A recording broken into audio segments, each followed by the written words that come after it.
Wind breaker episode number 1। तो इस episode की शुरुआत में हमें ये दिखाया जाता है कि हमारा मेन कैरेक्टर कोई सपना देखकर उठता है और जिसकी वजह से शायद से उसका दिमाग खराब हो जाता है। और फिर यहाँ से सीन शिफ्ट होता है जहाँ पर हम ये देखते हैं कि हमारा मेन कैरेक्टर रास्ते में चल रहा होता है और उसे कुछ नजर आता है। वो अपनी थोड़ी दूर में ये देखता है कि एक लड़की को कुछ लौंडे लपाड़े छेड़ रहे होते हैं और इस प्यारी सी लड़की का नाम होता है ताचीवानी कोतोहा। अब आगे मैं इसे सिर्फ कोतोहा नाम से ही बोलूंगा ताकि ज्यादा कंफ्यूजन ना हो और नाम लेने में ज्यादा टाइम ना लगे। तो कोतोहा भी कोई मामूली लड़की नहीं होती है। भला कोई मामूली लड़की इतने सारे गुंडों के बीच, इतने सारे लौंडों लपाड़ों के बीच ये तो नहीं कहेगी कि मैं तुम्हारे अंडे फोड़ दूंगी इस चेहरे पर। हाँ, अंडे फोड़ दूंगी मतलब उधर नहीं मारूंगी। मैं जानता हूँ तुम लोगों की सोच कहाँ तक जाती है, लेकिन हाँ, यहाँ पर बात जाहिर सी है कि उसे सिर्फ अंडे ही नहीं फोड़ने हैं। अगर वो ये कुछ करती है तो उसके साथ ही साथ उसका सारा सामान खराब हो जाएगा। तो ये सब देखते हुए ऑब्वियसली हमारा जो मेन कैरेक्टर है वो तो मेन कैरेक्टर है ही, वो ऐसे हालातों में कोई भी मेन कैरेक्टर एक लड़की को बचाएगा ही। तो हमारा मेन कैरेक्टर जाता है और वो इन सारे लौंडों लपाड़ों की मुंह तोड़ देता है। क्या क्या तोड़ देता है वो आप लोगों ने देखा ही होगा। तो ये आराम से 5 लोगों को पेलकर निकलने ही वाला होता है। तो हमारी कोतोहा इसे रोकती है और इसे थैंक यू कहती है। और ये सुनकर हमारे मेन कैरेक्टर को साले को यकीन ही नहीं होता है कि उसे भी कोई थैंक्स कह सकता है। ये सुनकर वो काफी शर्मा जाता है।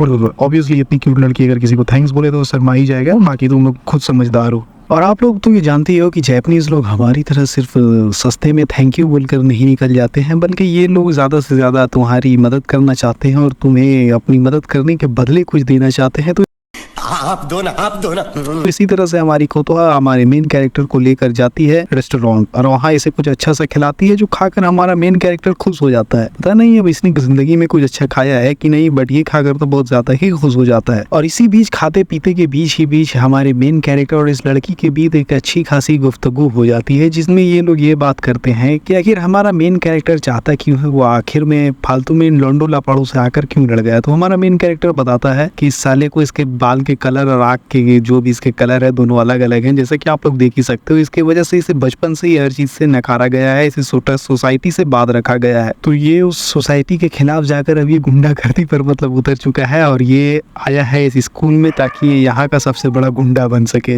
यानी सारे लौंडो लपाड़ों का बाप बन सके। और कोतोहा हमारे मेन कैरेक्टर को ये भी बताती है कि आज से 2 साल पहले तक ये जगह कुछ ज्यादा ठीक थी नहीं, क्योंकि लौंडे लपाड़े यानी गैंगस्टर आए दिन यहाँ पर आके लफड़ा किया करते थे, जिसकी वजह से यहाँ पर लोगों का आना जाना कम ही होता था और ये शहर के सारे लोग परेशान रहते थे इन लौंडो लपाड़ों की लफड़े की वजह से। इन लौंडे लपाड़े तो खैर छोटी बात है, उस वक्त कहते हैं कि यहाँ पर गैंगस्टर आकर मार किया करते थे, ऐसा मार करते थे कि आम पब्लिक की गाड़ फाड़ के रख देते थे मे भी। और साथ ही साथ कोतोहा हमारे मेन कैरेक्टर को ये भी बताती है कि भले ही तुम एक अच्छे फाइटर हो, लेकिन अकेले तुम्हारे लिए कुछ भी कर पाना मुश्किल है। और उसे ये भी कहती है कि खैर तुमने फॉरेन में यानी इस स्कूल में जिसमें तुमने एडमिशन लिया है लेकर अच्छा ही किया है। तो हमारा मेन कैरेक्टर इसमें भी कहता है कि बदनाम स्कूल में एडमिशन ले रखा है जिसमें सिर्फ गुंडे ही जाते हैं। मतलब ये अभी से ही खुद को गुंडा मान रहा है।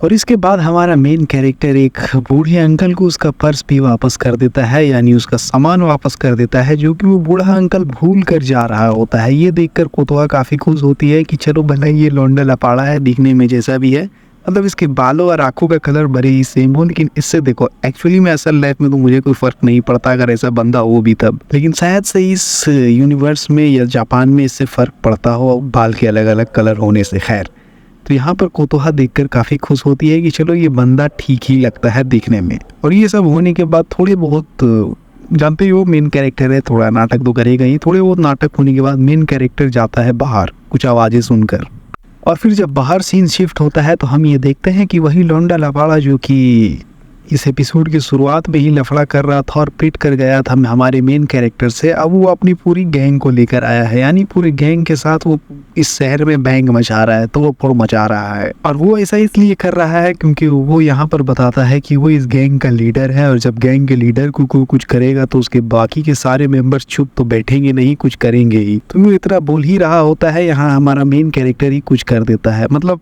देखो, एक हद होती है पिटने की। ये बंदा एक ही दिन में या फिर मैं यूँ कहूँ 2-4 घंटे में लगातार 2 बार पिट जाता है। हमारा एक कैरेक्टर बिल्कुल जोर का घूसा मारता है इसके चेहरे पर और इसका थोपड़ा बिगाड़ के रख देता है। अब यहाँ पर एक अच्छी खासी फाइट होती है जो कि तुम लोगों ने एनिमे में देखा ही होगा। और जब इसी फाइट में ये लोग बहुत अच्छी खासी तरह से पिट रहे होते हैं, कुछ तो साले भाग ही जाते हैं और ऑब्वियसली भागना भी चाहिए। अगर आपके साथ भी ऐसा लफड़ा हो और सबको पिट रहे हो तो आप भी भाग जाओ, पिटने से तो बेहतर ही है भाग जाना।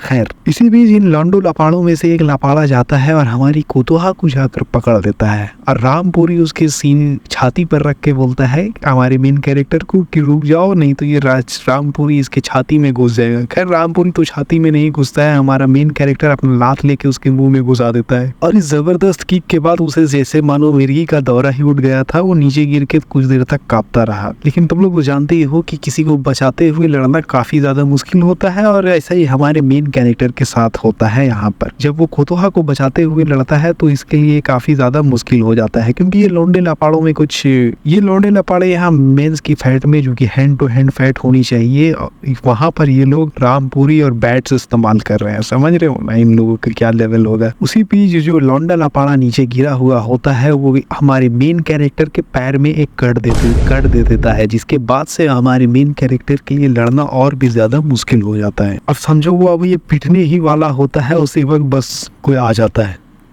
अक्का पब्लिक को मालूम है कौन आने वाला है, तेरे को नहीं मालूम।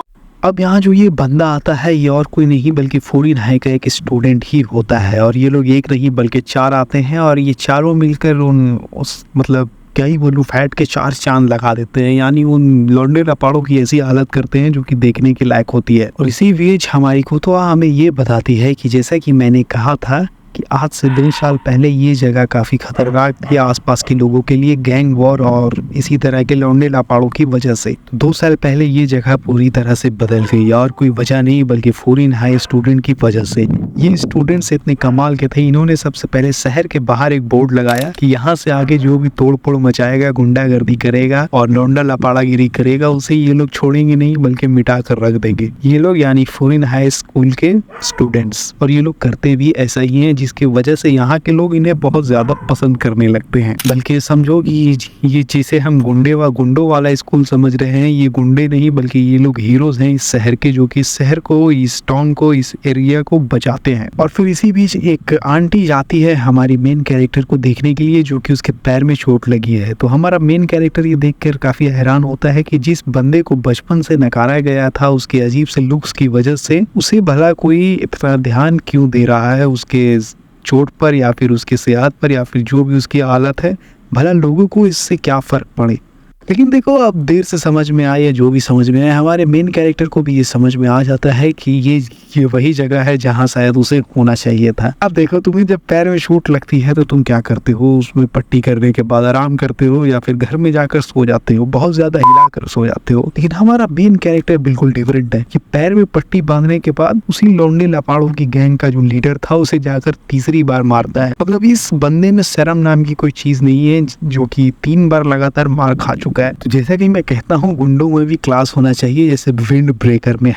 और इस एपिसोड के एंड होने से पहले हमारी कोतोहा, यानी अब हमारी छोड़ो सिर्फ और सिर्फ मेरी कोतोहा, ये कहती है कि ये कहानी है एक ऐसे लड़के की जो कि नासमझ है, बेवकूफ़ है, मतलब बहुत कुछ कहती है। तुम लोग समझ जाओ, लड़कियाँ बहुत कुछ कहती है। वो कहती है कि ये कहानी है कैसे नासमझ लड़के की जिसे इस दुनिया ने नकारा उसके लुक्स की वजह से, उसकी हरकतों की वजह से, लेकिन इस शहर में वो आके किस तरह से एक हीरो बनता है, ये है उसकी कहानी। और इस एनिमे का नाम है विंड ब्रेकर। अब तुम इस वीडियो को तुमने पूरा देख ही लिया है तो वीडियो को लाइक कर दो और बताओ ये वीडियो कैसी लगी। मुझे तो लगता है ठीक ठाक ही है, बाकी तुम लोग बता दो। और इस वीडियो में मैंने कुछ गलतियां जानबूझकर की है, लगभग 3-4 जगह। देखते हैं तुम लोग उसे नोटिस करके उसे पकड़ते हो कि नहीं। ठीक है, तो मिलते हैं किसी अगली वीडियो में, तब तक के लिए बाय।